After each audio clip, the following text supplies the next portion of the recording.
Bismillahirrahmanirrahim. Assalamualaikum warahmatullahi wabarakatuh. Ini Ratu Padilla Anjani, Iko mau Sukabumi, Ilmuddin Cijerong. Izin mengincen dia doa. Halo, nama saya Ratu Padilla Anjani dengan NIM 122401012 yang merupakan mahasiswi program studi bimbingan konseling Islam Fakultas Dakwah dan Komunikasi UIN Sunan Gunung Jati. Video ini dibuat untuk memenuhi tugas akhir ujian akhir semester dengan dosen pengampu Bapak Dr. Haji Cecep Suryana MSI dengan mata kuliah ilmu komunikasi. Di dalam buku Komunikasi Pendidikan karangan Dr. Yasal Iriantara dan Ustadz Syarifuddin MED menyatakan bahwa ada satu ungkapan populer tentang komunikasi yang merupakan manusia tidak dapat tidak berkomunikasi. Selama manusia hidup, ia pasti berkomunikasi. Mengapa sih manusia berkomunikasi?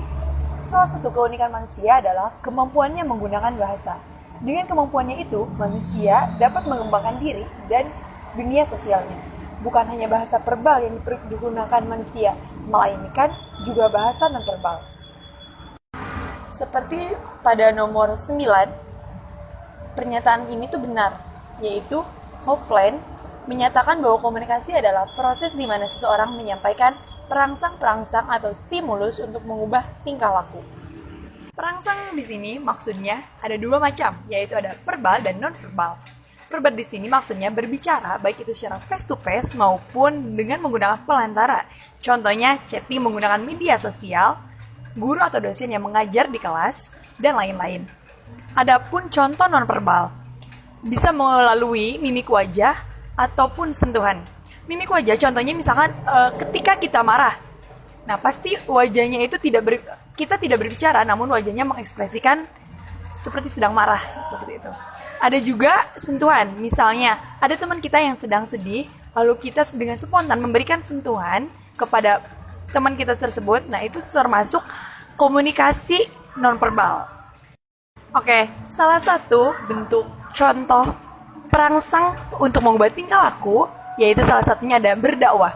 Berdakwah ada dai dan maudu. Dengan dai berbicara di depan, misalkan menyampaikan suatu materi atau pembahasan mengenai ilmu keagamaan, dan ada juga maudu yang menerima pesan tersebut, itu sudah termasuk bentuk komunikasi verbal.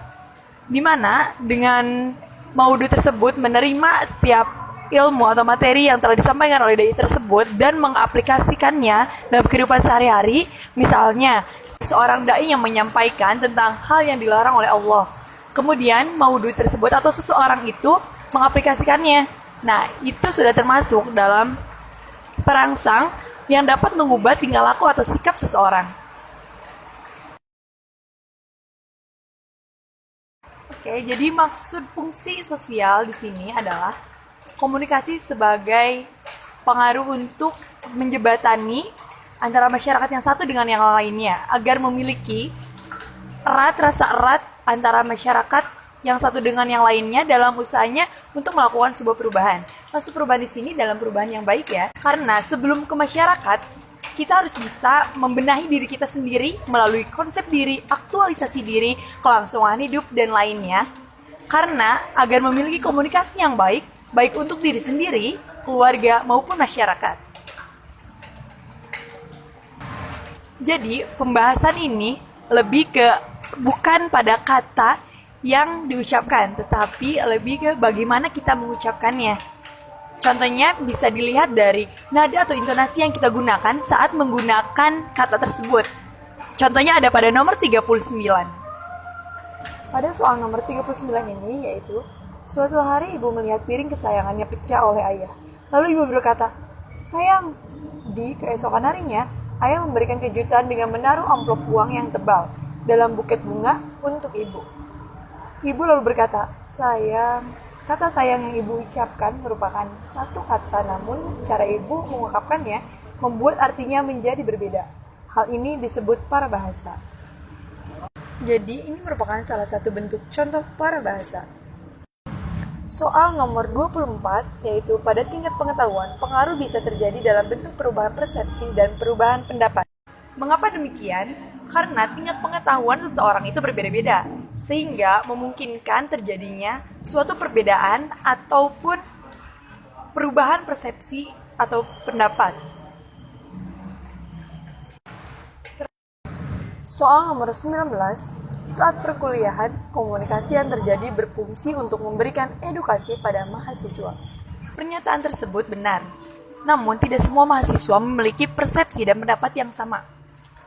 Ada yang menganggap saat perkuliahan itu bukan hanya tentang memberikan edukasi, tapi juga memberikan suatu kebahagiaan, di mana saat perkuliahan tersebut kita bisa bertemu dengan teman-teman, bisa pergi ke kantin untuk membeli makanan yang kita sukai, dan lain-lain.